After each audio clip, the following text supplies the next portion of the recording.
নমস্কার, নিউজ 18 বাংলায় আপনাদের সকলকে স্বাগত। ঠিক ঘড়ির কাঁটায় সন্ধে 6টা, আর সন্ধে 6টা মানে জেলা থেকে সরাসরি আপনাদের সঙ্গে রয়েছে আমি সোনিয়া। নজর রাখার চেষ্টা করবো আজ শুরুতে। আপনাদের মনে একটা প্রশ্ন ঘোরাফেরা করছে, কখনো বৃষ্টি কখনো গরম, বর্ষা কবে আসবে রাজ্যে? আর মাত্র 3 থেকে 4 দিনের অপেক্ষা, তারপরেই বর্ষা আসবে। কারণ আজ কেরলে প্রবেশ করেছে মৌসুমী বায়ু। তাই আর কিছু মুহূর্তের অপেক্ষা, কয়েক দিনের অপেক্ষা বলা ভালো, তারপরেই বর্ষা রাজ্যে ঢুকবে। এবং 3 থেকে 4 দিন সময়সীমা উত্তরের পাহ পড়েছে।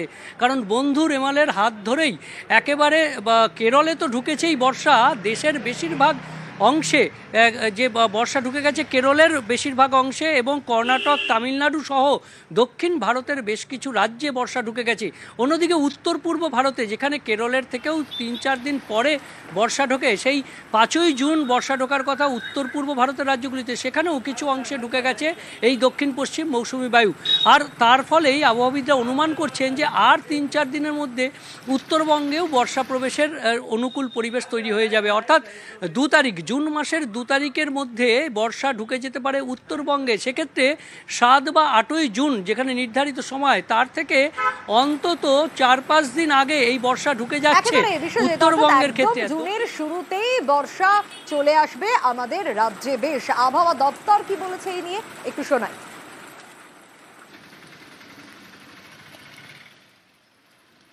আজকে কেরালাতে মনসুন অনসেট করে গেছে, so that south east monsoon আগামী 2-3 দিনের মধ্যে আমাদের যে সাব হিমালয়ান ওয়েস্ট বেঙ্গল আছে এবং সিকিমেও আগামী 2-3 দিনের মধ্যে অনসেট করে যাবে। আর আমাদের যে গাঙ্গেয় পশ্চিমবঙ্গে দুর্যোগের ছবিটা আমরা দেখেছিলাম, কিন্তু তারপর দফায় দফায় উত্তরের জেলায় জেলায় বৃষ্টি। দেখুন, এক একটা ছবি আপনাদের দেখাচ্ছি কিভাবে ঝড়ের জেরে গাছ উপড়ে গিয়েছে, রাস্তা বন্ধ হয়ে গিয়েছে। আর যে পরিস্থিতি তৈরি হয়েছে, স্বাভাবিকভাবে সেখানকার মানুষজন যারা এই এলাকার বাসিন্দা, শিলিগুড়ির ছবিটা আপনাদের দেখাচ্ছি, সেখানকার মানুষজনেরই তো বিপত্তিটা আসল। বিভিন্ন প্রান্তের ছবি আমরা আপনাদের দেখাচ্ছি ইতিমধ্যেই। আর যত বৃষ্টি হচ্ছে, স্বাভাবিকভাবেই তিস্তা ফুঁসছে, সেই ছবিটাও আপনারা দেখছেন। আর এই তিস্তা ফুঁসছে যেহেতু, সেক্ষেত্রে চিন্তা তো বাড়বেই। আপনাদের দেখাচ্ছি ইতিমধ্যেই আমরা যে ছবি আপনারা দেখছেন, মালবাজারের ছবি আপনাদের দেখাচ্ছি। ক্রমশ যত বৃষ্টি হচ্ছে, স্বাভাবিকভাবেই জলস্তর বাড়ছে। আর জলঢাকা শুকনা নদীতে যত জলস্তর বাড়ছে, ততই হরপা বান জল ঢাকায়, সেই ছবিটাও আপনারা দেখছেন। আর খুব স্বাভাবিকভাবে সেখানকার মানুষজন, তারা তো চিন্তিত হবেই। তাদের কপালে চিন্তার ভাঁজ যে এরপর তারা কি করবে। এখনো তো বর্ষা সেভাবে আসেনি। এই বৃষ্টি তো প্রাক বর্ষার বৃষ্টি। আর স্বাভাবিকভাবেই এই এলাকার মানুষজন যারা, তারা আতঙ্কে রয়েছেন। কারণ বারবার বলা হচ্ছে যে একেবারেই ভালো নেই, কিন্তু এটা তো প্রাক বর্ষার বৃষ্টি, এখনো বর্ষা বাকি রয়েছে। তিস্তা ফুঁসছে, গাছ উপড়ে গেছে, নানা ছবি। দেখো, এক কথায় বলা যেতেই পারে রেমালের ধাক্কায় বেসামাল উত্তরবঙ্গ। কারণ যদি দেখা যায় যে শুধু জলপাইগুড়ি নয়, জলপাইগুড়ির পাশাপাশি আলিপুরদুয়ার, কোচবিহার এবং শিলিগুড়ির একটা বিস্তীর্ণ এলাকা জুড়ে কিন্তু একটা বন্যা পরিস্থিতি তৈরি হয়েছে। তিস্তা নদী যেভাবে ফুলে ফেঁপে উঠেছে, পাশাপাশি তোরসা নদীরও একাধিক জায়গায় কিন্তু জলবদ্ধতার সমস্যা দেখা দিয়েছে। তোরসা নদীও কিন্তু ফুলে ফেঁপে উঠেছে। তার ফলে কিন্তু একটি জায়গায় দেখা যাচ্ছে যে সেতু ভেঙে গেছে।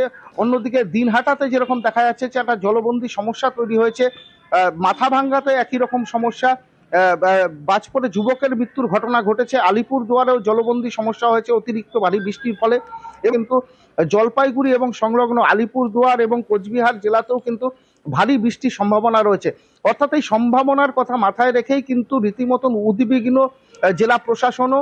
সেচ দপ্তর থেকে উত্তরবঙ্গ উত্তর পূর্বের যিনি সেচ দপ্তরের আধিকারিক রয়েছেন, তিনি যেটা জানাচ্ছেন যে সমস্ত পরিস্থিতির উপর নজর রাখা হচ্ছে। 4 জেলার কন্ট্রোল রুম আগামী 1 তারিখ থেকে চালু করা হচ্ছে। কালকের থেকে কিন্তু কথাতেই স্পষ্ট যে এই বিষয়গুলো রোখার জন্য প্রশাসন সদা তৎপর, যথেষ্ট তৎপর তারা।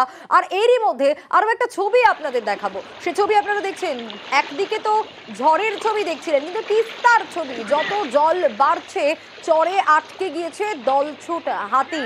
আর নদীতে জল বাড়ার কারণেই পারাপার করতে স্বাভাবিকভাবেই সমস্যার সম্মুখীন হতে হচ্ছে কিন্তু তাদেরকেও।